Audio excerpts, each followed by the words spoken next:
Assalamualaikum warahmatullahi wabarakatuh. Nama saya Naufal Fauzi Zain, NPM 2002010018. Di sini ingin menjawab soal ujian akhir semester software testing. Nah, di sini ada soal yang pertama itu ada jelaskan tentang black box testing. Jadi black box testing itu adalah metode pengujian perangkat lunak yang tidak memerlukan pengetahuan tentang implementasi intern dari sistem yang diuji. Pengujian ini fokus pada fungsi-fungsi sistem yang dapat diakses dari luar sistem, seperti user interface atau UI atau API. Kemudian ada white box testing, yaitu metode pengujian perangkat lunak yang memerlukan pengetahuan tentang implementasi intern dari sistem yang diuji. Jadi kita menguji kayak sintak dari aplikasi tersebut. Pengujian ini fokus pada struktur kode sumber dan cara kerja dari sistem yang diuji. Kemudian yang ketiga itu ada unit testing, adalah metode pengujian perangkat lunak yang melibatkan pengujian unit-unit terkecil dari kode sumber seperti fungsi atau prosedur. Tujuan dari unit testing adalah untuk memastikan bahwa setiap unit dari kode sumber bekerja dengan benar. Kemudian ada sistem testing, adalah metode pengujian perangkat lunak yang melibatkan pengujian sistem secara keseluruhan untuk memastikan bahwa sistem dapat bekerja dengan benar dan sesuai dengan spesifikasi. Kemudian ada integration system, yaitu metode pengujian perangkat lunak yang melibatkan pengujian bagaimana unit-unit terkecil dari sistem bekerja bersama-sama. Tujuannya untuk memastikan bahwa setiap unit dapat berinteraksi dengan benar. Jadi unitnya itu bisa berinteraksi dengan unit satu dan lainnya dengan sempurna atau benar. Kemudian ada acceptance testing, yaitu metode pengujian perangkat lunak yang dilakukan oleh pengguna atau klien untuk memastikan bahwa sistem sesuai dengan kebutuhan yang diharapkan. Nah, kemudian ada usability testing, adalah metode pengujian perangkat lunak yang melibatkan pengujian bagaimana mudah atau sulit penggunaan sistem. Tujuannya itu untuk memastikan bahwa sistem mudah digunakan dan memenuhi kebutuhan pengguna. Nah, kemudian ada performance testing, yaitu metode pengujian perangkat lunak yang melibatkan pengujian bagaimana sistem menangani beban atau volume data yang besar. Tujuan dari performance testing adalah untuk memastikan bahwa sistem dapat bekerja dengan cepat dan efisien. Kemudian ada smoke testing, yaitu metode pengujian perangkat lunak yang dilakukan sebelum pengujian lebih lanjut dilakukan. Tujuan dari smoke testing adalah untuk memastikan bahwa sistem dapat dijalankan dan tidak mengalami kegagalan yang fatal. Lalu ada stress testing, yaitu metode pengujian perangkat lunak yang melibatkan pengujian sistem dengan beban yang lebih besar dari biasanya. Tujuannya itu untuk mengetahui bagaimana sistem menangani beban yang lebih besar dan apakah sistem masih dapat bekerja dengan benar di bawah tekanan tersebut. Nah, di sini ada sanity testing dan regression testing. Nah, dua jenis uji coba ini digunakan dalam proses pengujian software. Keduanya memiliki tujuan yang berbeda. Biasanya digunakan di tahap yang berbeda dalam proses pengembangan software. Nah, berikut adalah beberapa pembeda antara sanity testing dan regression testing. Yang pertama, tujuan sanity testing itu untuk memastikan bahwa software masih berfungsi dengan benar setelah mengalami perubahan kecil. Sementara itu, regression testing bertujuan untuk memastikan bahwa perubahan yang dibuat tidak mempengaruhi bagian-bagian lain dari software. Kemudian ada scope sanity. Scope sanity testing hanya melibatkan pemeriksaan fitur-fitur yang terkait dengan perubahan yang telah dibuat. Sementara itu, regression testing melibatkan pemeriksaan seluruh software untuk memastikan tidak adanya efek samping dari perubahan yang telah dibuat. Kemudian ada jumlah tes. Yang pertama ada sanity testing, biasanya melibatkan jumlah tes yang lebih sedikit dibandingkan regression testing. Waktu pelaksanaan sanity biasanya dilakukan segera setelah perubahan telah dibuat. Sedangkan regression dilakukan setelah sanity testing selesai. Kemudian ada dokumentasinya itu, sanity testing biasanya tidak memerlukan dokumentasi yang terperinci, sementara regression testing memerlukan dokumentasi yang lebih terperinci dan untuk memastikan hasil tes yang akurat. Kemudian soal nomor 2, langsung saya jawab aja. Jadi pengujian aplikasi itu tahapan yang paling penting dalam proses pengembangan perangkat lunak, karena membantu mengidentifikasi dan memperbaiki masalah yang mungkin terjadi pada aplikasi. Tanpa pengujian yang dilakukan dengan benar, aplikasi mungkin mengalami masalah saat digunakan oleh pengguna. Masalah tersebut dapat berupa error atau bug yang menyebabkan aplikasi tidak dapat bekerja dengan benar atau bahkan crash. Nah, kemudian pengujian juga membantu menjamin bahwa aplikasi memenuhi spesifikasi yang telah ditentukan sebelumnya dan sesuai dengan kebutuhan pengguna. Dengan melakukan pengujian secara terstruktur, kita dapat yakin bahwa aplikasi yang akan dirilis telah diuji dan diketahui bekerja dengan benar. Kemudian yang terakhir, selain itu pengujian juga membantu mengurangi risiko terjadi masalah setelah aplikasi dirilis ke pasar. Jadi menurut saya itu pengujian aplikasi sebelum dirilis itu sangat-sangat penting, karena untuk mengurangi risiko terjadinya masalah-masalah kayak error, bug yang biasa terjadi di aplikasi. Nah, masalah yang terjadi setelah aplikasi dirilis dapat menyebabkan frustasi pengguna, menurunkan reputasi perusahaan, dan menyebabkan biaya tambahan untuk memperbaiki masalah tersebut. Oleh karena itu, melakukan pengujian sebelum aplikasi dirilis sangat penting untuk memastikan bahwa aplikasi siap untuk digunakan oleh pengguna. Sekian. Selanjutnya akan saya jelaskan nomor 3.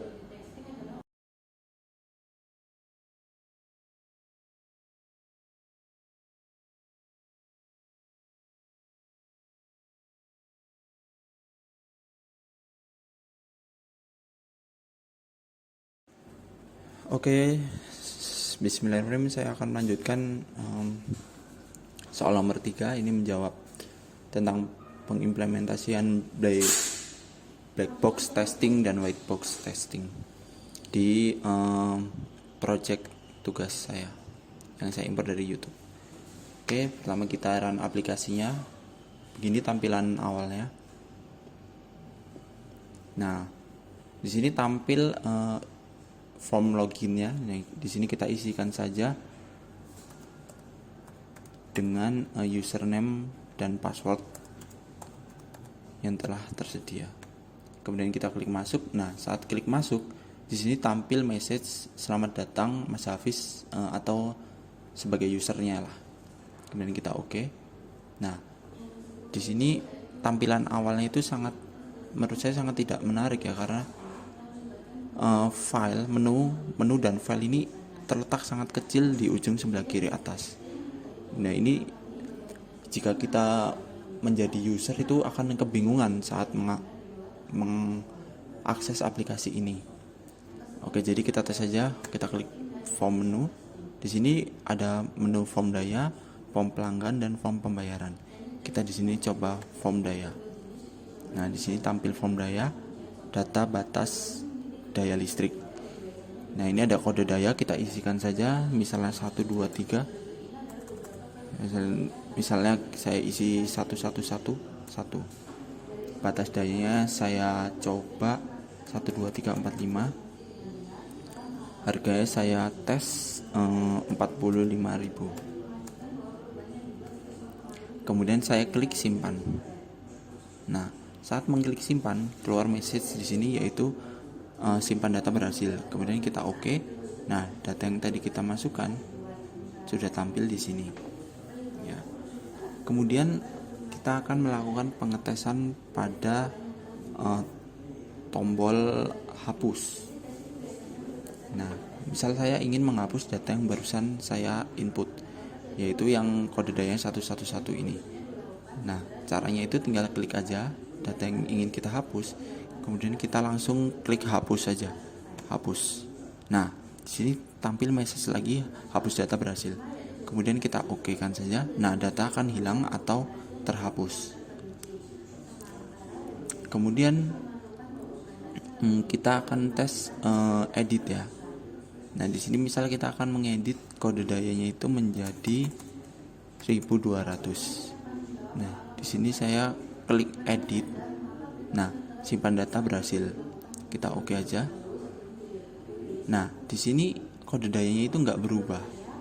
Jadi, menurut saya ini aplikasi ini belum sepenuhnya sempurna. Kemudian kalau saya coba edit tapi pencet simpan, oke, muncul lagi simpan data berhasil. Tetap. Nah, bisa nih muncul. Kemudian kita edit lagi ya, kita tes lagi 1500. Kita klik simpan. Nah, nggak tampil. Tuh. Nggak ada. Coba kita hapus yang harga ini, kemudian kita ganti menjadi 1. Kemudian kita klik edit, simpan data berhasil. Oh, ternyata tombol edit ini bisa digunakan dengan baik, dengan cara misal kita ingin mengedit form yang pertama ini, kita klik aja, klik. Nah, kemudian udah tampil di sini. Kemudian saya kasih kode TFTP 123. Batas dayanya saya ganti menjadi 123. Harganya kita jadikan 9. Kemudian klik edit. Nah,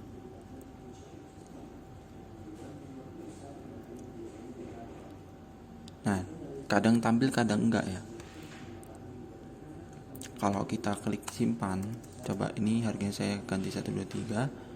Ini kode dayanya saya ubah 12 TP. Kita klik simpan data berhasil. Kita cari dulu yang tadi baru kita ganti. Ternyata nggak bisa, nggak tampil. Oh, tampil paling bawah. Ternyata form editnya ini kadang bisa kadang enggak. Nanti akan dijelaskan di bagian whitebox testingnya. Nah, kemudian kita klik batal ini untuk membatalkan. Misal kita udah memilih 123 ini, kita batalkan. Nah, ini akan mengosongkan form yang ada ini. Nah, kelemahan selanjutnya dari aplikasi ini, ketika kita klik keluar, maka aplikasi akan close seutuhnya. Jadi kita harus run ulang lagi dari awal. Nah, ini kita run ulang lagi ya. Oke, kita masukin user dan password dulu. Masuk. Nah, baru masuk. Kemudian kita tes form pelanggan. Nah, ini ada ID pelanggan, nama pelanggan. Kita coba masukin 1234, nama pelanggan Naufal, alamatnya Pringsewu, kode golongan kita pilih R2, tagihannya misalnya 30.000. Nomor teleponnya saya kasih asal dulu ya. Nah, kemudian setelah diisi kita klik simpan data berhasil. Nah, di sini muncul data yang tadi saya input. Nah, kemudian kita akan mengetes tombol edit ini dengan mengedit alamat menjadi Gading Rejo. Kita klik edit, kita tes. Edit data berhasil. Nah, di sini alamat yang tadinya Pringsewu jadi Gading Rejo. Nih ya, jadi Gading Rejo. Berarti editnya ini bisa. Kemudian kita tes untuk edit nama ya. Naufal, saya tambahin Fauzi. Kita klik edit lagi. Apakah berhasil? Nah, ternyata bisa tampil Naufal Fauzi ini ya.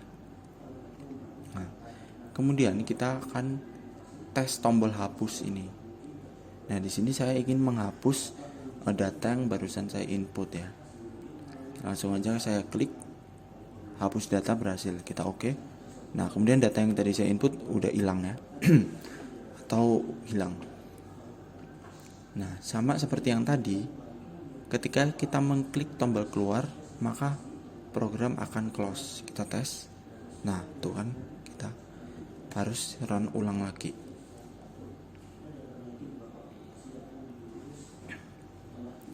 Oke, nah ini kita masukin user dan password lagi.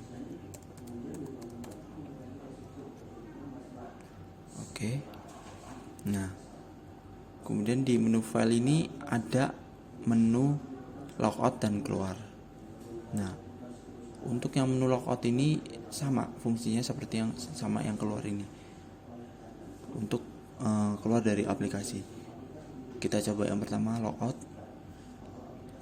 Nah, di sini muncul konfirmasi yakin nggak gitu kan ya. Kita klik yes. Nah, maka akan terlogout dan kita akan masuk ke dalam menu login utama ya. Seperti kita awal login tadi, kita masukin kembali.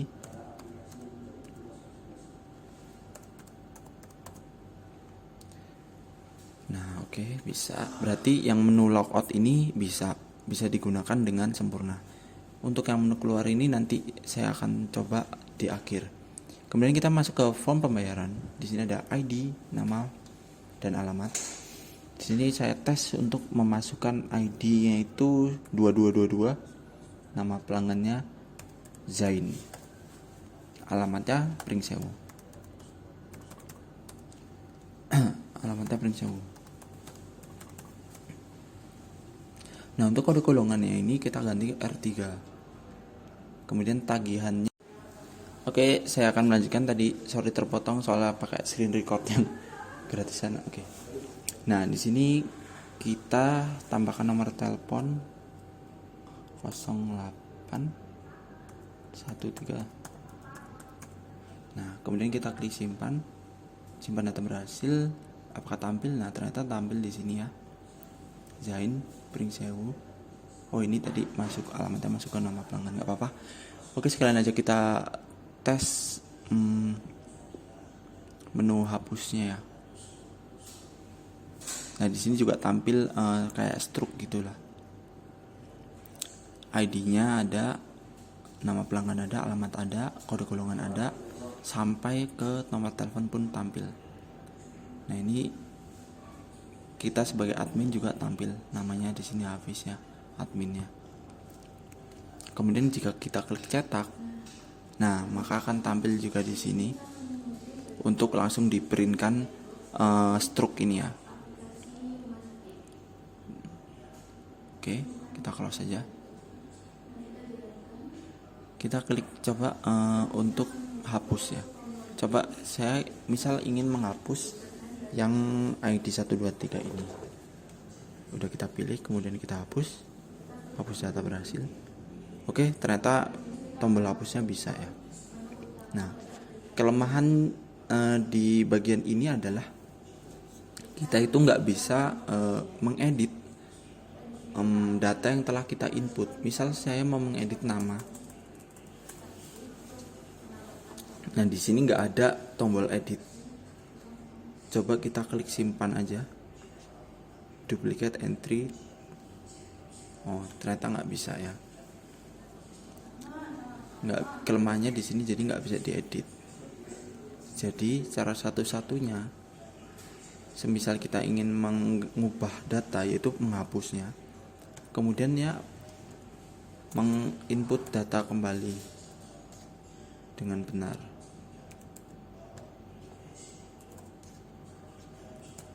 Oke, kemudian alamatnya Pringsewu.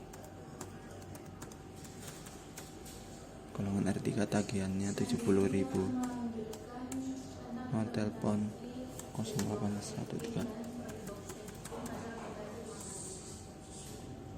bagian 70. Oh ternyata nggak sensitif. Oke, nomor teleponnya 08. Oke, kita klik simpan. Nah, baru ini masuk data yang benarnya ya. Tuh. Jadi kelemahannya di form pembayaran ini, kita itu nggak bisa ngedit data yang apabila ada data salah gitu kita nggak bisa ngeditnya. Untuk membetulkan cara satu-satunya itu cuma menginput data ulang. Gitu. Kemudian kita klik batal, itu untuk mengosongkan form ya. Kemudian klik keluar. Nah, dia akan keluar dari keseluruhan aplikasi. Oke, sekian gitu aja.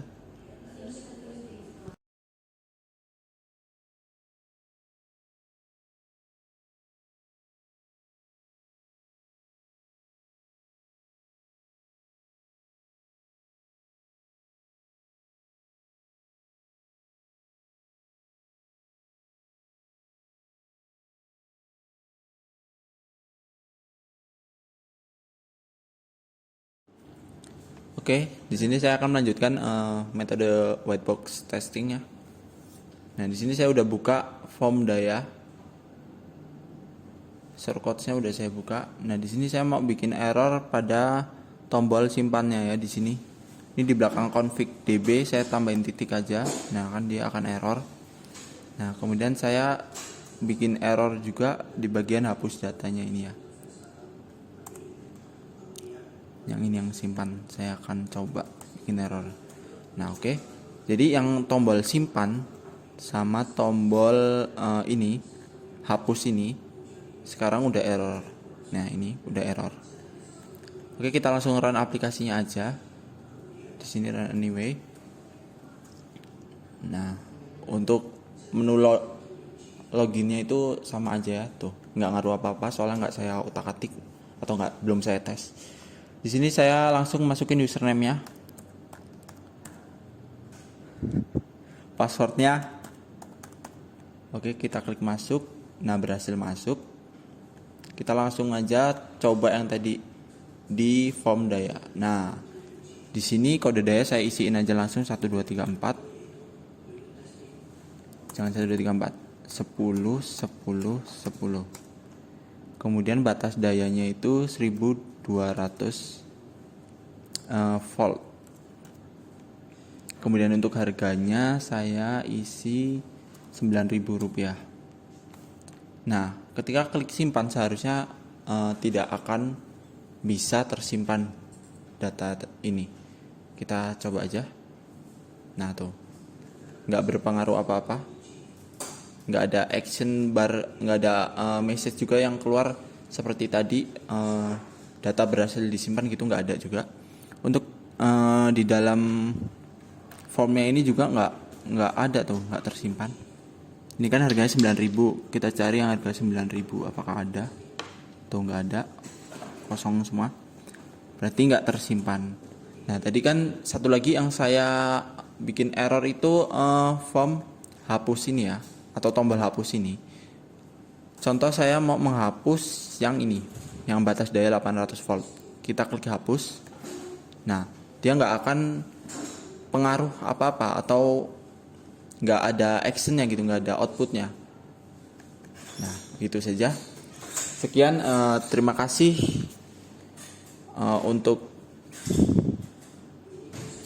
terima kasih sudah menyimak sampai akhir. Saya Novel Fauzi Zain, kurang dan lebihnya saya mohon maaf. Sekian aja untuk metode black box